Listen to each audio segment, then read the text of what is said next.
En este video te voy a enseñar cómo puedes programar el envío de un correo en Apple Mail o en la aplicación de correos de Apple para que se pueda enviar más tarde en una fecha y hora que elijas tú. Pues vamos a abrir la aplicación de Apple Mail, vamos a localizarla donde esté en nuestro celular, en este caso la tengo aquí y simplemente abrimos. Vamos a redactar un nuevo correo que sería dándole aquí a este icono de aquí y pues vamos a seleccionar o a elegir un contacto o a escribir simplemente la dirección a la que queremos enviar ese correo. Por ejemplo, voy a enviarlo a este correo electrónico, vamos a ponerle un asunto y vamos a escribir el correo que queremos enviar. Vamos a escribir simplemente hola, es solamente una prueba.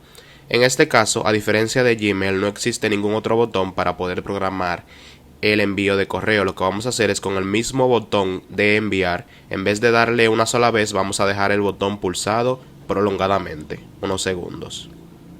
Pues aquí nos van a aparecer diferentes horas como enviar ahora, enviar esta noche a las 9, enviar mañana a las 8 o enviar más tarde.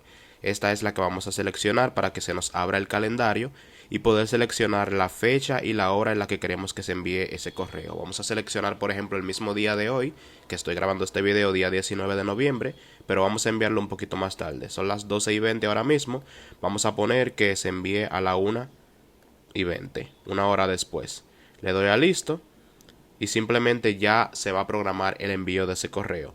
¿Cómo podemos encontrarlo para que no se envíe en caso de que todavía no haya llegado esa fecha o esa hora y queremos arrepentirnos y ya no enviar ese correo?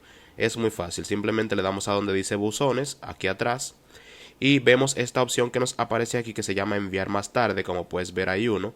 Entramos y vamos a ver el correo que está próximo a ser enviado. Simplemente le damos y podemos editarlo y cancelar el enviar más tarde. Y ya, el correo ya no se va a enviar una vez le demos a cancelar.